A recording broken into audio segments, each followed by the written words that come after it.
ऐसे दो संत हुए हिंदुस्तान में, और उस श्रेणी में जो सबसे खतरनाक आदमी है वह है कबीर। जो भी धर्म की तुलना कर रहा है कि ये धर्म महान है, ये धर्म छोटा है, ये धर्म पतला है, वो बदतमीज है ही।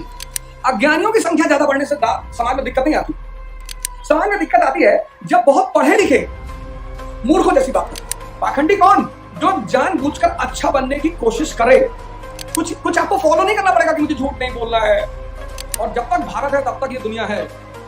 जिस दिन भारत खत्म हो गया उस दिन दुनिया भी खत्म हो गई।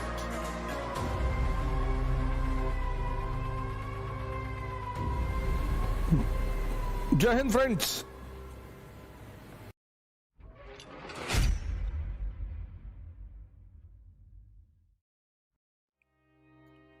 हालांकि भारत के किसी भी संत को, भारत, आज मैं भारत शब्द का ही इस्तेमाल करूंगा, हालांकि भारत में संतों की तुलना नहीं की जा सकती, की ही नहीं जा सकती। कुछ चीजें हैं वो इडियोटिक बिहेवियर में आती है, जिसे धर्म की तुलना नहीं की जा सकती।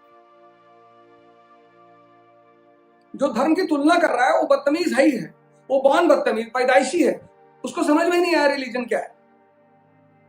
जो भी धर्म की तुलना कर रहा है कि ये धर्म महान है, ये धर्म छोटा है, ये धर्म पतला है, वो बदतमीज है ही।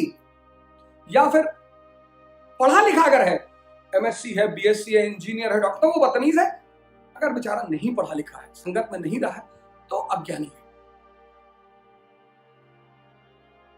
अज्ञानियों की संख्या ज्यादा बढ़ने से समाज में दिक्कत नहीं आती।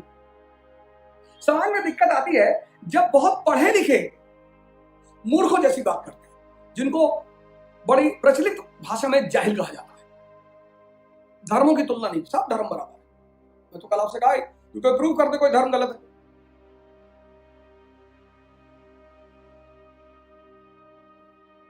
सब धर्म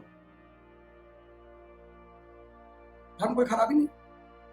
तो मैंने कहा कि ना तो धर्म की तुलना की जा सकती, ना संतों की तुलना की जा सकती। कबीर बड़े महान थे, रैदास छोटे, ना ना, बिल्कुल नहीं, बिल्कुल नहीं। लेकिन कभी कभी किसी का व्यक्तित्व तो इतना जबरदस्त होता है कि आप उसकी तरफ बिना ध्यान दिए मान ही नहीं सकते। ऐसे दो संत हुए हिंदुस्तान में, और मजेदार बात यह है कि दोनों को बहुसंख्यक, मतलब मेजॉरिटी लोग संत नहीं मानते। एक को तो मानते हैं मजबूरी में थोड़ा बहुत, दूसरे को तो बहुत सारे लोग मानते ही। और उस श्रेणी में जो सबसे खतरनाक आदमी है वह है कबीर। इतना रेवोल्यूशनरी आदमी, इतना रेवोल्यूशनरी, मतलब मैं तो उनको पढ़ने के बाद, हालांकि हमारे 6th या 8th में कबीर के बड़े सारे दोहे थे, हमारे हिंदी के टीचर उन्हें पढ़ाया, बड़े प्यार से पढ़ाया, और शायद उन्होंने बहुत अच्छा पढ़ाया, पर हम तो समझ ही नहीं पाए उस वक्त। लेकिन उनको तो मैं नमन करता हूं। बनारस, हार्टलैंड ऑफ ब्राह्मणिज्म,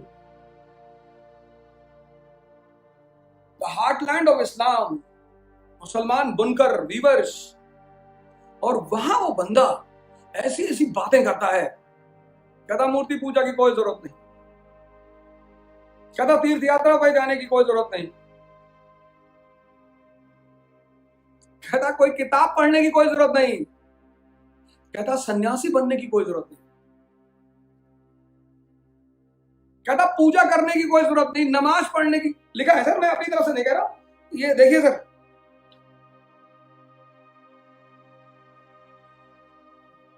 तो पता लगा आप बुरा मानेगा, कहां लिखा है, बुरा मत मानिएगा सर।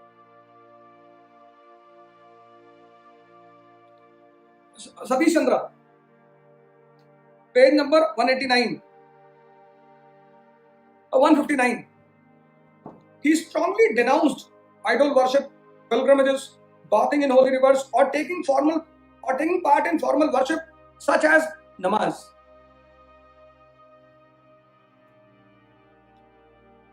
मैं तो इस देश भारत की महानता को मानता हूं। अगर कबीर साहब बगदाद में होते तो मंसूर वाला हाल होता इनका। लेकिन भारत बहुत महान है, और भारत को कभी कुछ नहीं होगा। और जब तक भारत है तब तक ये दुनिया है। जिस दिन भारत खत्म हो गया उस दिन दुनिया भी खत्म हो जाएगी। आपने मनोज कुमार साहब का पूर्व पश्चिम में गाना जो सुना होगा, जब जीरो दिया मेरे भारत ने, भारत टर्म का इस्तेमाल किया उन्होंने, सब दुनिया को गिनती आई। अरे बोले ये सब करने, कैपिटलिज्म का पीरियड है, थर्ड अर्बनाइजेशन चल रहा है, पैसे का पीरियड है। अमेरिका की दशा है, अमेरिका की स्थिति, अमेरिका कैपिटलिज्म, फ्रांस की स्थिति, ब्रिटेन की स्थिति, प्रेजेंट टाइम स्ट्रेस है, प्रेशर है, काम का प्रेशर है, ध्यान का माहौल है। अफगानिस्तान में जाओ, किसी को ध्यान करने के लिए बहुत मारे तुमको, कोई काम ही नहीं है, स्ट्रेस ही नहीं है, प्रेशर ही नहीं है।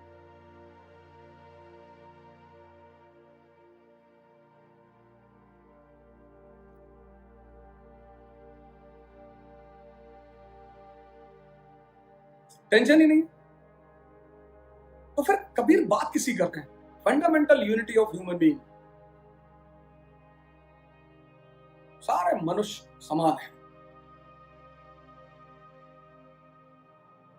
जातिवाद का विरोध करते हैं, जितनी कुप्रथाएं हैं कबीर सबका विरोध करते हैं,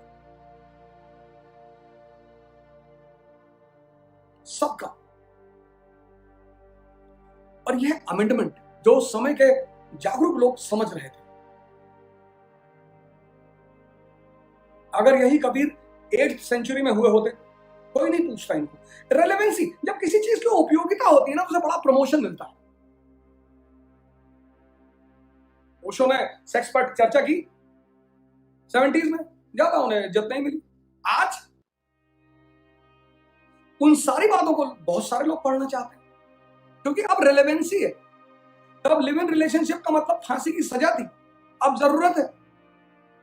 किसी भी फिलॉसफी, कोई फिलॉसफी ऐसा नहीं पैदा होती है, उसको प्रमोशन मिलता है दो चीजों से। एक समय से, अगर कोई पर्टिकुलर समय है, वो समय जो उस फिलॉसफी को सपोर्ट करेगा, और पर्सनैलिटी से। फंडामेंटल यूनिटी की बात करते हैं, fundamental unity of human being. सारे सोशल इवल्स का विरोध करते हैं, पर कबीर सोशल रिफॉर्मर नहीं है। कभी भी कबीर को आप सोशल रिफॉर्मर मत कहिएगा, एनसीईआरटी में लिखा है, क्योंकि कबीर इंडिविजुअल रिफॉर्म की बात करते हैं कि तुम सुधरे मतलब जग सुधरा, समाज पे ध्यान मत दो। किसके गाइडेंस में? गुरु के गाइडेंस में। अब कबीर को तो मतलब हिंदू कुछ तबका मान भी ले, अगर हिंदू 40% कबीर को मानेंगे तो मुसलमान 5% मानेंगे, उससे ज्यादा मान ही नहीं सकते।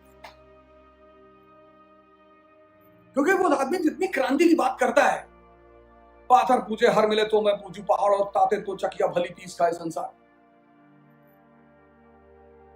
कंकड़ पत्थर जोड़ के मस्जिद लियो बनाए और ताचड़ मुल्ला बांग देगा बहरा भयो खुदा। अब इस तरह की बात है जो आदमी कर रहा है, लेकिन ये इस देश की महानता है, ये इस देश की महानता है। भारत के पास जो फॉर्मूला है वो भगवान बनाने का फॉर्मूला है। भगवान, मैं ब्रह्म की बात नहीं कर रहा, ये सब कुछ ब्रह्म, अल्लाह है, इसके सिवा कुछ भी नहीं। इसलिए कोई आदमी अगर खुद को, मंसूर ने कहा अनहलक, मैं अल्लाह हूं, मारा गया हूं, लेकिन शायद उस आदमी की बात को समझ नहीं पाया। इस देश में मेरे एक मित्र ने एक बार मुझसे पूछा कि सारे भगवान इस देश में ही पैदा क्यों होते हैं?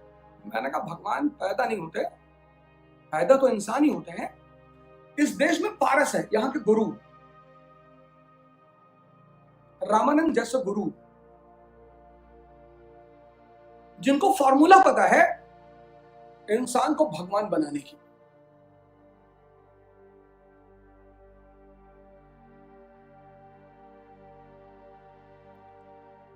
तो यहां जब तक भारत रहेगा तब तक भगवान पैदा होते ही रहेंगे। अब आपका दोस्त, आप आईएएस बन गए, आपका कोई रिलेटिव रिक्शा चलाता है और आप 10-20 आईएएस ऑफिसरों के साथ कहीं खड़े हैं और उस बेचारे ने आपको देख लिया, मैं अपनी बात कर रहा हूं, और वो दौड़ा आपकी तरफ, आपने अपने तुरंत यारो भगाओ उसको। लेकिन कृष्ण सुदामा को गले लगा रहे हैं। यह है भगवत्ता का गुण। जब वो गुण किसी व्यक्ति के अंदर आ जाते हैं ट्रांसफॉर्मेशन से। पाखंडी कौन? जो जानबूझकर अच्छा बनने की कोशिश करे। जब आप चैतन्य से जुड़ेंगे, कॉन्शियस जो अंदर है, तो ये उसके नेचर ही है। कुछ आपको फॉलो नहीं करना पड़ेगा कि मुझे झूठ नहीं बोलना है, इसलिए तो मैं अपने आप को काफिर लिखता हूं कि मुझे बोलना है। मैं उस अंदर की कॉन्शियस से अभी तक जुड़ा ही नहीं।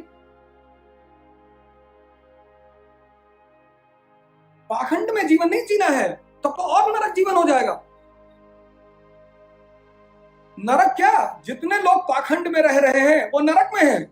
अंदर ही अंदर लड़ाई चल रही है। मेरा एकदम क्लियर है, दुनियावी बनकर जीना है। जब कनेक्शन हो जाएगा तब की तब देखेंगे।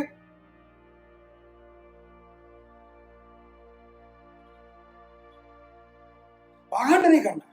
दुनिया का सबसे खतरनाक चीज है पाखंड। मौका मिल जाएगा, 1000 करोड़ रुपए चुरा भी लेंगे, डाका भी डाल लेंगे, सच भी बोल देंगे। कर ही रहे लोग। जो कॉन्स्टिट्यूशनली कर रहे हैं उनको लोग बड़ा इज्जत दे रहे हैं। जो बेचारे छोटी मोटी 150 की चोरी में पकड़े गए हैं उनको मारा गया इस कंट्री में। कबीर बहुत क्रांतिकारी, जिस तरह से वो आदमी बोलता है, सारे लगभग सभी ने चीजों को बैलेंस रखने की कोशिश की कि कोई हर्ट ना हो। कबीर ने कहा होने दो हर्ट। एक्सट्रीमिज्म, हर्ट होगा तभी जागेगा आदमी। और ऐसा दूसरा आदमी इंडिया की हिस्ट्री में है आचार्य रजनीश ओशो। उस आदमी ने भी बोलना शुरू किया। कोई पहुंचा कि साहब हमें तो शराब पीना, बोला पियो, खूब शराब पियो। लोग तो खड़खड़ा गए इस कंट्री में कि ये संत है, शराब पीने के लिए कह रहा है। अरे भैया, वो कह रहा है शराब ध्यान में पी लो, मेडिटेशन में पी लो। वो उसको भी तो जोड़ रहा है, उसको भी तो देखो।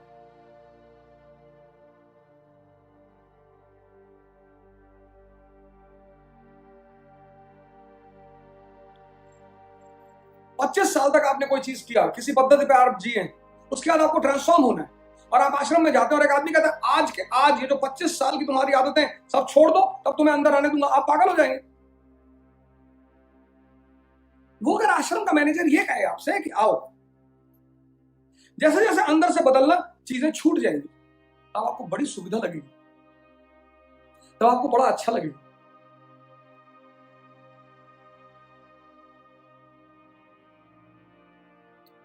भक्ति मूवमेंट, कबीर और दूसरा व्यक्ति, दूसरे संत जिन्होंने इस युग को बड़ा प्रभावित किया, वह गुरु नानक। गुरु नानक मिडिल पाथ के आदमी हैं, बुद्ध की तरह। कहते हैं आप एकदम संसारी बन के रहिए, संसार में रहिए, भोग करिए, कोई बात नहीं। लेकिन वो भी ये इररिलेवेंट चीजें जो हैं, इररिलेवेंट, कोई भी चीज खराब नहीं होती, समय के साथ इररिलेवेंट हो जाती है। कल मैंने पोस्ट डाला था, शायद आपने ध्यान दिया होगा। मैंने कहा राम की मूर्ति हिंदुओं ने क्यों बनाई, घर में रखा, तो जिसको आप हीरो मानते हैं, आइडियल मानते हैं, आप उसके जैसा बनना चाहते हैं।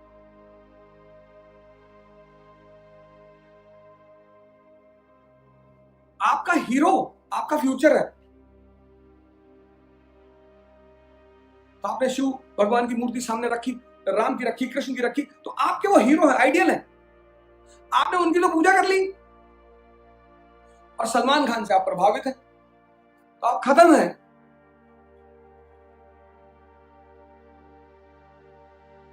आप खत्म हैं।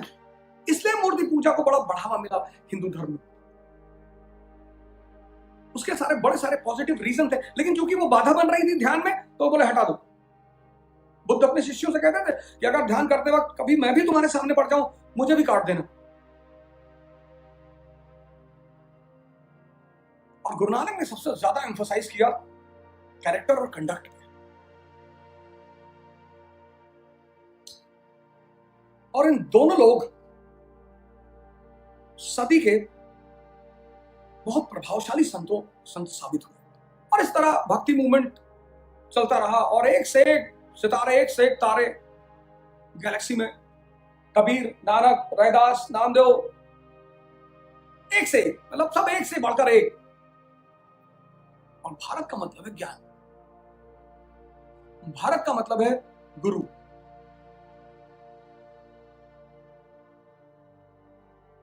कभी नहीं मिट सकता। और जब तक भारत है तब तक दुनिया है। जिस दिन भारत जाएगा उस दिन पूरी दुनिया जाएगी, फिर तो कोई नहीं बचेगा, बचना ही नहीं। ये इसलिए नहीं कि मैं यहां इस देश में पैदा हूं। इस देश के बाहर किसी दूसरे मुल्क में आज तक बाहर के लोगों ने आकर उस मुल्क के धार्मिक सुधार को आगे बढ़ावा नहीं दिया। इस मुल्क में हुआ theosophical movement in India.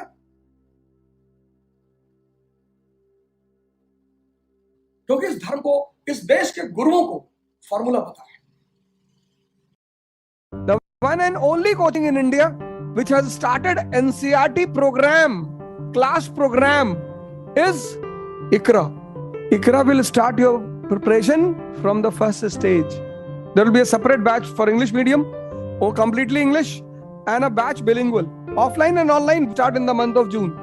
ICRA is the first institute in this country which has already started this approach of teaching. Basics to advanced stage. Query about admission, you can contact the official site of ICRA.